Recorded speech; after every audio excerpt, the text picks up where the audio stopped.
A desperate alliance. Commander Zara Solaris strode through the gleaming corridors of Galactic Defense Force headquarters, her dark hair pulled back in a severe bun, her uniform immaculate. She had a meeting with the Galactic Council, and she knew it would not be pleasant. The GDF had been at war with the ruthless Zorgax Empire for years now. The Zorgax had already conquered a dozen systems, enslaving or exterminating the local populations. Zara and her fellow human officers had won several key victories using their innovative tactics and powerful weapons. But it wasn't enough. The Zorgax kept coming, their ships more advanced, their weapons more destructive. Zara entered the council chamber, standing at attention before the semicircle of representatives from 100 different species.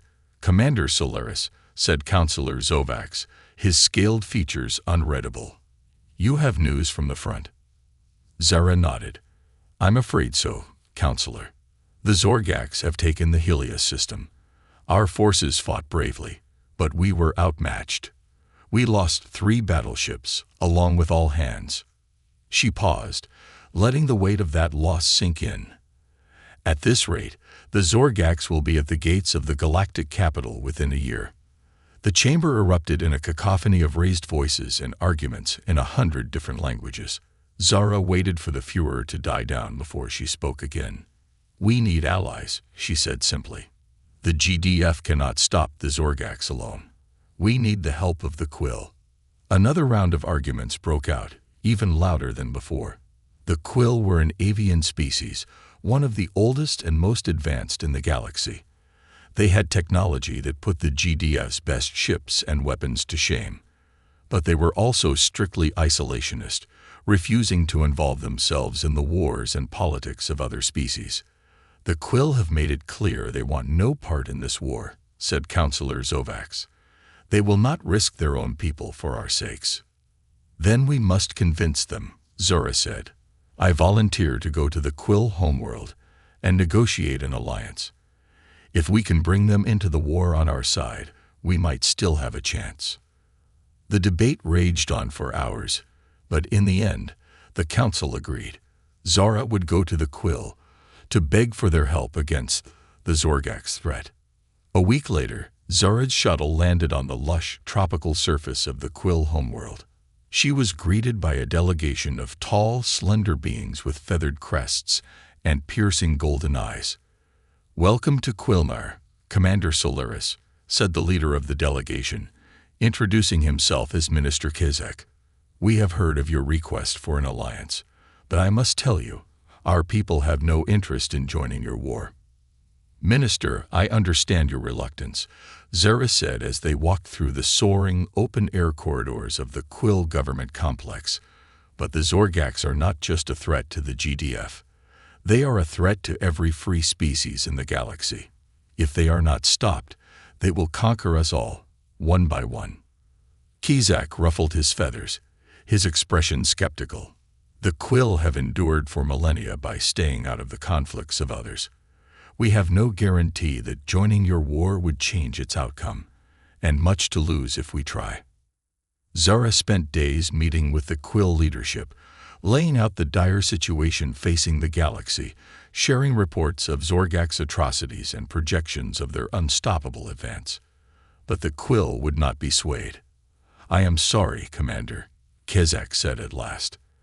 "But the Quill will not join this fight. We cannot risk our own people, our own way of life, on a war we are not sure can be won. You and the GDF will have to find another way." Dejected, Zara made her way back to her shuttle, wondering how she could possibly turn the tide against the Zorgax now. As she prepared for takeoff, an alarm sounded over the Quill communication network. A Zorgax fleet had been spotted entering a nearby system. A system with a Quill colony. Zara raced to the colony world, arriving to find it in ruins, the ground scorched and cratered by orbital bombardment. The Zorgax ships were gone, leaving only drifting wreckage and the broken bodies of Quill civilians behind. With cold fury in their eyes, the Quill leadership contacted Zora. "Commander Solaris," said Minister Kizek, his voice shaking with barely contained rage. "It seems we have no choice now. The quill will fight by your side. The Zorgax have sown the wind. Now let them reap the whirlwind. The Pyrrhic victory. The news of the Zorgax homeworld's destruction spread like wildfire through the galaxy. The war was over, the GDF and its allies victorious. But there was no celebration, no joy in the triumph. Only horror and revulsion at the price of that victory. Zara and her fleet limped back to Earth, shell-shocked and haunted by what they had done. The quill ships peeled off along the way, returning to their own worlds without a word. Zara couldn't blame them. How could they face their human allies, knowing what those allies were capable of? On Earth, the reception was muted. The expected ticker-tape parades and cheering crowds were nowhere to be seen. Instead, Zara and her fellow officers were ushered into closed-door debriefings, interrogated about their actions and decisions. The mood was somber, the questions pointed and accusing. The Galactic Council, too, was in an uproar. Representatives from 100 species demanded answers, condemned the use of the planet killer. "This is not a victory," said Councillor Zovax, his scaled face twisted in anger. "This is a war crime, a crime against all sentient life. The humans have shown their true colors. They are a menace, a threat to galactic peace." Zara was called before the council to answer for her actions. She stood tall, her uniform pressed, and her eyes haunted, as she faced the furious representatives. "I did what I thought was necessary to end the war," she said, her voice steady despite the turmoil in her heart. The Zorgax would not have surrendered. They would have fought to the last, and countless more lives would have been lost on both sides. "I made a choice to sacrifice billions to save trillions." Her words fell on deaf ears. The council was out for blood, and Zara and her fellow humans were the scapegoats. "You have shown that you cannot be trusted with such destructive power," Councillor Zovax said. "The council has no choice but to ban all human weapons from the galactic theater. Your so-called planet killer and all weapons like it are to be dismantled immediately." Zara's protest died on her lips as she saw the looks on the faces of the other councillors. There would be no debate, no appeal. The decision had been made. Humanity had won the war, but lost the galaxy's trust. As she left the council chambers, Zara was met by Minister Kizak of the Quill. His once proud crest was dull and drooping, his golden eyes filled with sorrow. "I am sorry, Commander Solaris," he said softly, "but we cannot support you in this. The use of such a weapon, it goes against everything we believe in. The Quill will be withdrawing from the GDF, effective immediately. We cannot be party to such destruction again." Zara could only nod, her throat tight with unshed tears. She had fought so hard to bring the Quill into the war, and now her own actions had driven them away. In the weeks that followed, the GDF was dismantled, its ships and crews scattered to the winds. The great human warships, once the pride of Earth's fleet, were mothballed or scrapped, their mighty weapons melted down. Human colonies on the frontier withdrew behind their borders, isolating themselves from a galaxy that now feared and despised them. And Zara Solaris, the hero of the Zorgax War, found herself a pariah, shunned and reviled by the very people she had fought to protect. Her protests against the weapons ban went unheeded, her warnings about the dangers of leaving humanity defenseless against future threats dismissed as warmongering. As she sat in her barren quarters, staring out at the stars she had once roamed so freely, Zora couldn't help but wonder if it had all been for nothing. They had defeated the Zorgax, yes, but at the cost of their own humanity. And now, cast out and disarmed, they were more vulnerable than ever. Zara buried her face in her hands, the weight of her choices, her victories and her losses, crushing down on her. She had saved the galaxy, but she couldn't help but feel that, in doing so, she had doomed her own species. It was a bitter pill to swallow, the price of a Pyrrhic victory. The reckoning. Zara stood before the Galactic Council once again, but this time, the chamber was eerily quiet. The representatives of 100 species sat in stony silence, their eyes fixed on the human commander with a mix of fear, anger, and disgust. It had been a month since the end of the Zorgax War, a month since the destruction of the Zorgax homeworld by human weapons. In that time, the galaxy had been in turmoil. Riots had broken out on a dozen worlds as the news of the planet killer's devastation spread. Diplomatic ties were cut, trade routes closed. The GDF, once the galaxy's shield against aggression, was now seen as a threat, a monster with a human face, turning the tide. With the Quill now committed to the war effort, the tide began to turn. Zara worked tirelessly to integrate the Quill's advanced ships and weapons with the GD's battle-hardened human crews and innovative tactics. Together, they began to push the Zorgax back, system by system. In the Hyperion system, a combined human Quill fleet lay in ambush, hidden in the shadow of a gas giant. When the Zorgax warships emerged from hyperspace, the Allies struck, hitting the enemy with a devastating crossfire. Human ships, nimble and maneuverable, darted in close, unleashing brutal broadsides and boarding actions, while Quill ships hung back, picking off targets with long-range plasma cannons. On the jungle world of Verdania, human marines and Quill shock troopers fought side by side in the tangled undergrowth, ambushing Zorgax patrols and sabotaging their supply lines. The Zorgax had superior numbers and firepower, but the Allies had the advantage of terrain and unconventional guerrilla warfare tactics. Zara led from the front, always in the thick of the fighting, rallying her troops and outsmarting Zorgax commanders. Her name became a legend, a symbol of hope for the Allied forces and a curse upon the lips of the Zorgax. But even as they racked up victory after victory, Zara began to feel uneasy. The weapons that gave the humans their edge in battle, the antimatter missiles, the plasma bombs, the planet-cracking graviton torpedoes, were terrifyingly destructive. Entire cities, even continents, were left as irradiated wastelands in the wake of human offensives. Civilian casualties mounted into the billions as the Zorgax dug in, using populated worlds as shields and forcing the Allies to either back down or cause catastrophic collateral damage. Zara's Quill allies noticed her hesitation, her growing reluctance to deploy the most devastating human weapons unless absolutely necessary. In private, they urged caution, arguing that winning the war wouldn't matter if they destroyed everything they were fighting to protect in the process. But the war ground on, and the stakes only grew higher. The Zorgax were on the defensive now, but they were far from beaten.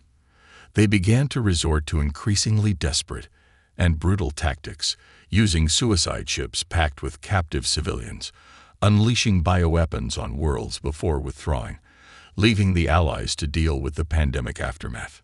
The culmination of the war came in the skies above the Zorgax homeworld itself. The Allied fleet had fought its way to the heart of the enemy empire, but now found itself facing a seemingly impregnable defense perimeter. The Zorgax had gathered the remnants of their once mighty armada, and were clearly prepared to fight to the last ship, the last warrior. Zara agonized over the choice before her. A frontal assault on the Zorgax defenses would result in catastrophic losses for the Allied fleet, potentially leaving them unable to hold the territory they'd taken. But the alternative? She looked down at the display of Earth's latest weapon, a monstrous creation her fellow humans had nicknamed the Planet Killer. It was a massive antimatter bomb, designed to burrow into a planet's crust before detonating, triggering a chain reaction that would destabilize the planet's core. It had never been used. Even most human commanders balked at its terrifying destructive potential. But now, faced with the prospect of a bloody stalemate and countless more years of war, Zara made the hardest decision of her life. With a heavy heart, she gave the order to deploy the Planet Killer. The Zorgax never even saw it coming. One moment, their fleet was an impenetrable wall bristling with guns and shields. The next, a blinding flash seared the sky as the Planet Killer burrowed into the crust of the Zorgax homeworld and detonated. Zara watched in horrified awe as the planet shuddered and cracked, massive fissures spreading across its surface, spewing lava and debris into the atmosphere. The Zorgax fleet, caught off guard by the sudden planetary destabilization, was decimated as massive chunks of the planet broke away and slammed into their ships. It was over in minutes. The once mighty Zorgax armada was reduced to drifting wreckage as aftershocks continued to rip through their shattered homeworld. In the aftermath of the planet killer's detonation, billions were dead, both Zorgax warriors and the civilians they had been fighting to defend.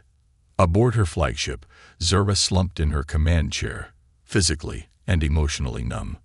They had won. The war was over, but at what cost? Had they become the very monsters they were fighting against? She looked around at her bridge crew, humans and Quill alike, and saw the same horror and doubt etched on their faces. "What have we done?" Zara whispered. "What have we become?"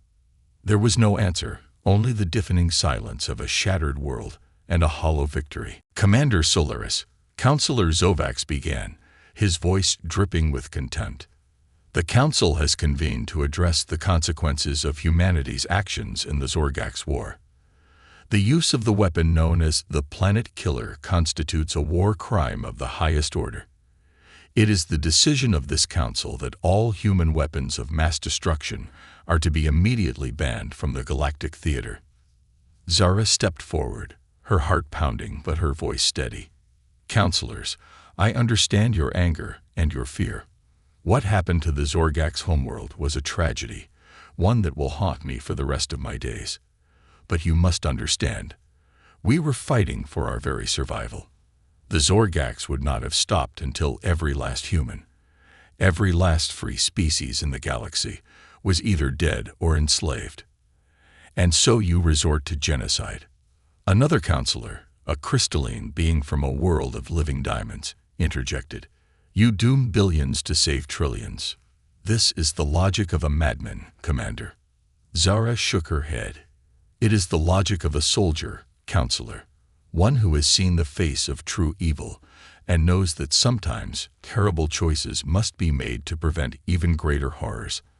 I take full responsibility for my actions, but I will not apologize for doing what was necessary to save the galaxy." The chamber erupted into angry shouts and accusations. Zara weathered the storm, standing tall and unflinching in the face of the Council's fury. Finally, Counselor Zovax raised a clawed hand for silence. "It is clear that Commander Solaris and her kind are too dangerous to be trusted with the power they wield," he said, his voice cold. "The ban on human weapons will stand. Furthermore, the Galactic Defense Force will be disbanded, effective immediately. Humanity will be restricted to its own systems, forbidden from developing or deploying any weapons beyond their borders. This is the will of the Council." Zara's heart sank as the implications of the Council's decision hit her. Disbanding the GDF, banning human weapons, it was tantamount to leaving humanity defenseless in a hostile galaxy. She stepped forward once more, a desperate plea on her lips. "Counselors, please reconsider. The galaxy is still a dangerous place. There will be other threats, other despots and conquerors who will seek to fill the void left by the Zorgax. Humanity may have made mistakes, but we are still your best hope for maintaining peace and stability. To disarm us, to leave us vulnerable, it is inviting disaster." But her words fell on deaf ears. The decision had been made. One by one, the counselors filed out of the chamber, leaving Zara alone with the weight of her failure pressing down on her. In the weeks that followed, the GDF was dismantled, its ships and weapons decommissioned or destroyed. Human colonies were cut off, isolated behind a wall of galactic sanctions and trade embargoes. Zara herself was stripped of her rank and position, a pariah in the eyes of the galaxy. As she watched the last of the GDF's mighty warships burn in the skies above Earth, Zara couldn't shake the feeling that this was all wrong. Yes, they had made a terrible mistake with the Planet Killer. Yes, they had to face consequences for their actions. But to leave humanity disarmed and alone in a galaxy still filled with threats, it was a recipe for disaster. Zara clenched her fists, a cold determination filling her. The Council had made its decision, but she would not let it stand. One way or another, she would find a way to protect her people, to ensure that humanity still had a place among the stars. Even if it meant becoming an outcast, a renegade. Even if it meant taking on the galaxy itself. Exile and revelation. Zara Solaris, once a commander of the Galactic Defense Force, now a disgraced exile, sat in the cockpit of her small battered freighter, staring out at the endless expanse of stars. It had been a year since the Council's decision to ban human weapons and disband the GDF. A year of wandering the fringes of known space, taking odd jobs and trying to stay one step ahead of the authorities. Zara had refused to return to Earth, refused to accept the Council's judgment lying down. She was determined to find a way to fight back, to prove that humanity still had a role to play in the galaxy's defense. But it hadn't been easy. Cut off from GDF resources and intel, Zara had been flying blind, chasing down rumors and whispers of potential allies, potential threats. So far, all she had found was more trouble than she knew what to do with. She was jolted out of her brooding by a sudden proximity alert. Her scanner had picked up an unidentified ship, hanging dead in space just outside the system she was passing through. Zara frowned. This was unclaimed territory, light years from any inhabited world. Who would be out here, in the middle of nowhere? Curiosity getting the better of her, Zara brought her ship in closer, running a more detailed scan. What she saw made her heart skip a beat. The ship was Quill design, a sleek, silvery vessel bristling with advanced technology. But it wasn't just any Quill ship. It was a science vessel, the kind used for deep space research and exploration. Zara's mind raced. After the disbanding of the GDF, the Quill had retreated to their homeworld, cutting off all contact with the outside galaxy. They hadn't been seen or heard from in months. What was one of their ships doing out here, so far from home? Zara hailed the Quill vessel, but received no response. Frowning, she ran another scan, and felt her blood run cold. The ship was damaged, its hull breached in a dozen places. There were no life signs aboard. Suiting up, Zara jetted over to the derelict vessel, her heart pounding. She didn't know what she would find inside, but she had a sinking feeling that it wouldn't be good. The interior of the Quill ship was a nightmare. Bodies floated in the zero gravity, feathered forms twisted and still. Consoles sparked and smoked, the air thick with the acrid scent of burnt wiring. Zara pushed deeper into the ship, her breath loud in her helmet, until she reached the vessel's central data core. The core was a mess of shattered crystal and mangled components, but Zara could see that someone had tried to hastily jury-rig a data transfer before the ship's systems failed completely. Heart in her throat, she plugged in her own portable drive, downloading whatever fragments of information she could salvage. Back on her own ship, Zara pored over the recovered data, trying to make sense of it. What she found sent a chill down her spine. The Quill had been studying human weapons, the very weapons that had been banned by the Council. But they hadn't been trying to destroy them. They had been trying to replicate them. Schematics, test results, simulation data. It was all there. The Quill had been secretly working on their own versions of human WMDs, reverse engineering the technology from the wreckage of the Zorgax War. And from the looks of things, they had been getting dangerously close to success. Zara sat back, her mind reeling. Why would the Quill, who had been so horrified by the destruction wrought by the Planet Killer, be trying to develop their own superweapons? It didn't make any sense. Unless... A cold knot formed in Zara's stomach as the pieces fell into place. The Quill's abrupt withdrawal from galactic affairs after the war. Their push for the banning of human weapons, the dismantling of the GDF. It all made a terrible kind of sense now. The Quill hadn't been afraid of human weapons. They had been afraid of human competition. With humanity's military might off the board, the Quill would be free to develop their own ultimate weapons unopposed. Weapons they could use to assert their dominance over the rest of the galaxy. Zara's hand shook as she processed the enormity of what she had discovered. The Quill, one of humanity's closest allies, had betrayed them. had manipulated the Council into crippling humanity's ability to defend itself, all so they could pursue their own agenda of galactic domination. She knew she had to get this information to someone who could do something about it. But who? The Council wouldn't listen to her, a disgraced pariah. And even if they did, the Quill's treachery ran deep. There was no telling how many counselors were already in their pocket. No, Zara realized there was only one group she could turn to now.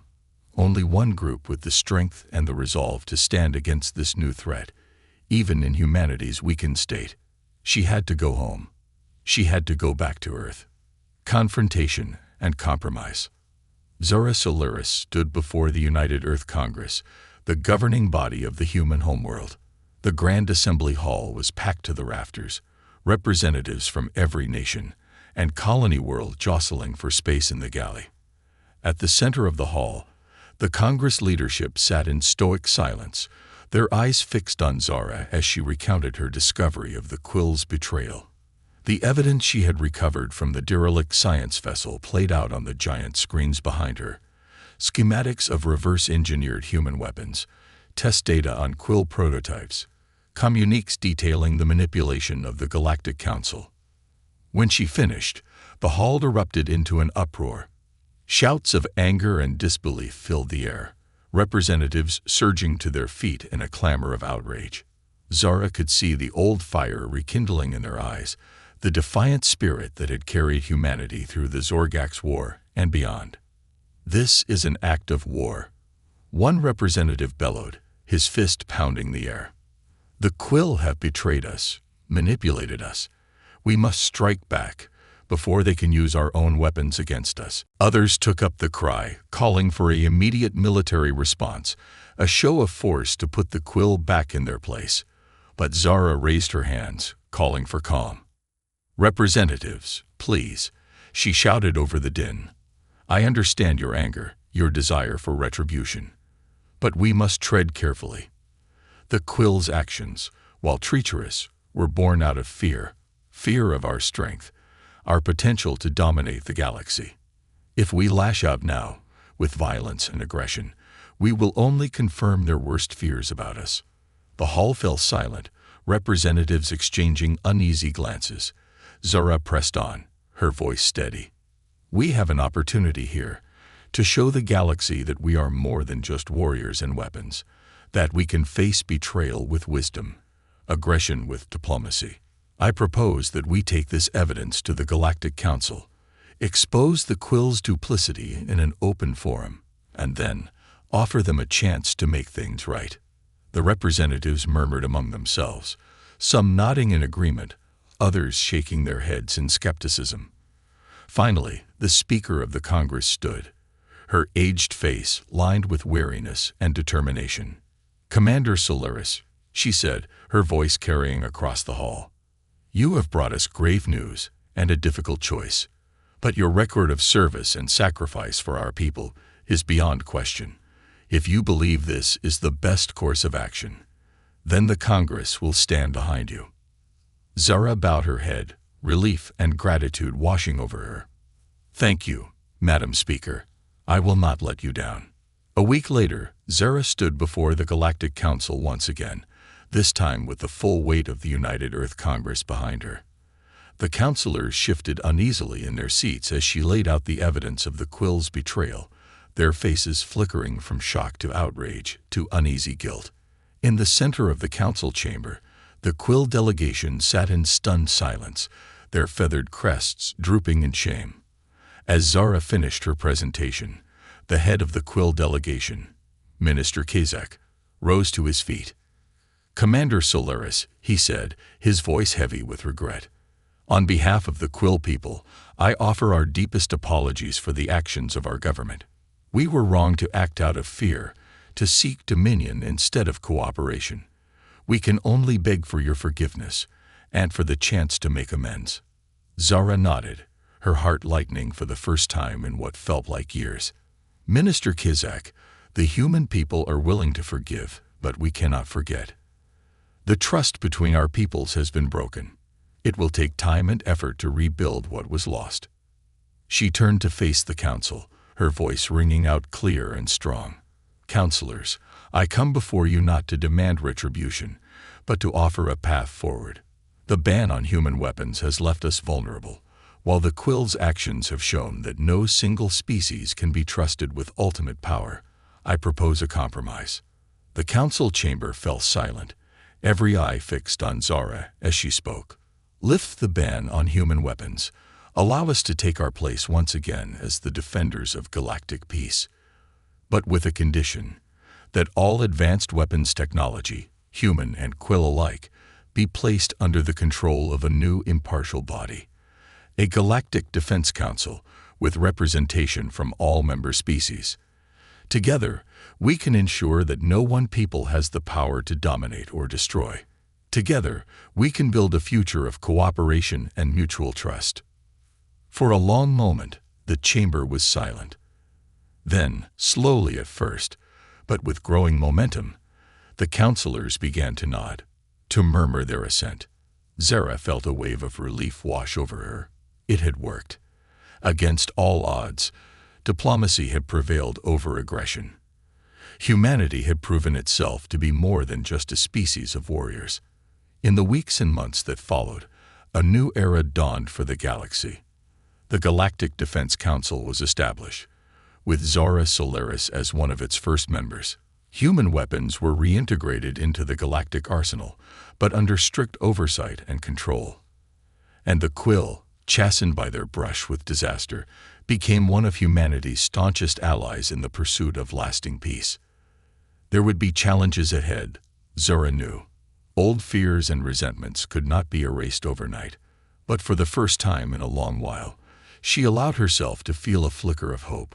Humanity had found its place among the stars once again, not as conquerors or destroyers, but as guardians and peacemakers. It was a role they would have to work hard to live up to, every day. But Zara Solaris was ready for the challenge.